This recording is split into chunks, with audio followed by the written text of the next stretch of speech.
Hello and welcome. I'm the StoryWeaver. We'll be reading The Tale of Mrs. Tiggy-Winkle by Beatrix Potter. Once upon a time there lived a little girl called Lucy who lived at a farm called Littletown. She was a good little girl, only she was always losing her pocket handkerchiefs. One day little Lucy came into the farmyard crying, and oh, she did cry so.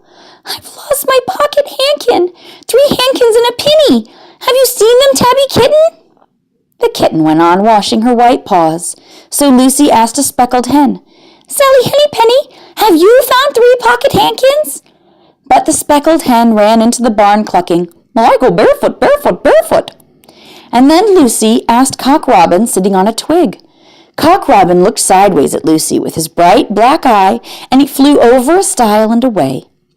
Lucy climbed upon the stile and looked up at the hill behind Littletown, a hill that goes up, up, up into the clouds as though it has no top.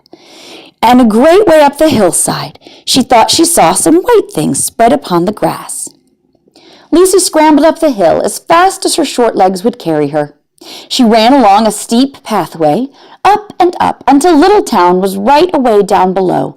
She could have dropped a pebble down the chimney. Presently she came to a spring, bubbling out from the hillside.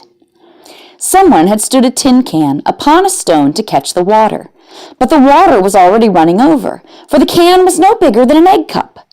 And there the sand upon the path was wet. There were footmarks of a very small person.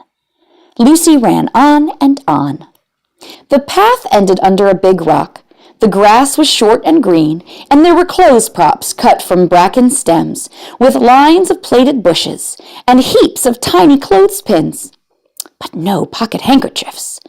But there was something else, a door, straight into the hill, and inside it was someone singing, "Lily white and clean, oh, with little frills between, oh, smooth and hot red rusty spot, never to be seen, oh." Lucy knocked once, twice, and interrupted the song. A little frightened voice called out, "Who's that?"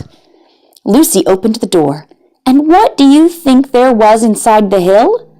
A nice clean kitchen, with a flagged floor and wooden beams, just like any other farm kitchen. Only the ceiling was so low that Lucy's head nearly touched it, and the pots and pans were small, so was everything there. There was a nice, hot, singy smell, and at the table, with an iron in her hand, stood a very stout, short person, staring anxiously at Lucy. Her print gown was tucked up, and she was wearing a large apron over her striped petticoat. Her little black nose went sniffle, sniffle, snuffle, and her eyes went twinkle, twinkle, and underneath her cap, where Lucy had yellow curls, that little person had prickles. "Who are you?" asked Lucy. "Have you seen my pocket handkins?" The little person made a bob curtsy. "Oh, yes, if you please, My name is Mrs. Tiggy-Winkle. Oh, yes, if you please, I'm an excellent clear starcher." And she took something out of the clothes basket and spread it on the ironing blanket. "What's that thing?" said Lucy. "That's not my pocket handkin." "Oh, no, if you please, That's a little scarlet waistcoat belonging to Cock Robin." And she ironed it and folded it and put it on one side. Then she took something else off the clothes horse. "That isn't my penny," said Lucy. "Oh, no, if you please, That's a damask tablecloth belonging to Jenny Wren. Look how it's stained with currant wine. It's very bad to wash," said Mrs. Tiggy-Winkle. Mrs. Tiggy-Winkle's nose went sniffle, sniffle, snuffle, and her eyes went twinkle, twinkle, and she fetched another hot iron from the fire. "There's one of my pocket handkins," cried Lucy, "and there's my penny." Mrs. Tiggy-Winkle ironed it and goffered it and shook out the frills. "Oh, that is lovely," said Lucy. "And what are those long yellow things with finger-like gloves?" "Oh, that's a pair of stockings belonging to Sally Hennypenny. Look how she's worn the heels out with scratching in the yard. She'll very soon go barefoot," said Mrs. Tiggy-Winkle. "Why, there's another handkersniff, but it isn't mine, it's red." "Oh, no, if you please, That one belongs to old Mrs. Rabbit, and it did so smell of onions. I had to wash it separately. I can't get out that smell." "There's another one of mine," said Lucy. "What are those funny little white things?" "Oh, that's a pair of mittens belonging to Tabby Kitten. I only have to iron them. She washes them herself." "There's my last pocket hankin," said Lucy. "And what are you dipping into the basin of starch?" "Oh, they're little dicky front shirts belonging to Tom Titmouse, most terrible particular," said Mrs. Tiggy-Winkle. "Now I've finished my ironing, I'm going to air some clothes." "What are those dear, soft, fluffy things?" said Lucy. "Oh, those are woolly coats belonging to the little lambs at Skagel."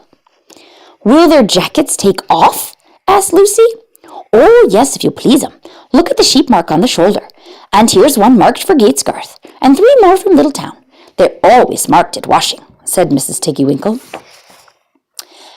And she hung up all sorts of sizes of clothes, small brown coats of mice, one velvety black moleskin waistcoat, and a red tailcoat with no tail belonging to Squirrel Nutkin, and a very much shrunk blue jacket belonging to Peter Rabbit, and a petticoat not marked that had gone lost in the washing, and at last the basket was empty.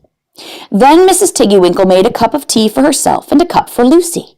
They sat before the fire on a bench and looked sideways at one another. Mrs. Tiggy-Winkle's hand holding the teacup was very, very brown and very, very wrinkly with the soap suds, and all through her gown and cap there were hairpins sticking out wrong end out, so that Lucy didn't like to sit too near her.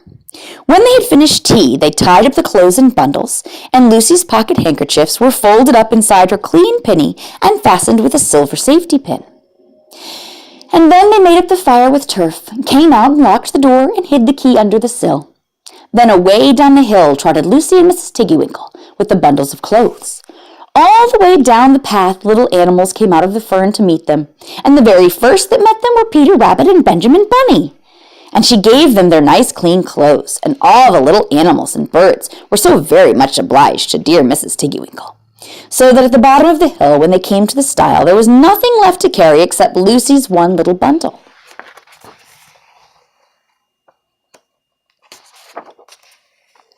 Lucy scrambled up the stile with the bundle in her hands. Then she turned to say good night and to thank the washerwoman. But what a very odd thing! Mrs. Tiggy-Winkle had not waited either for thanks or for the washing bill. She was running up the hill.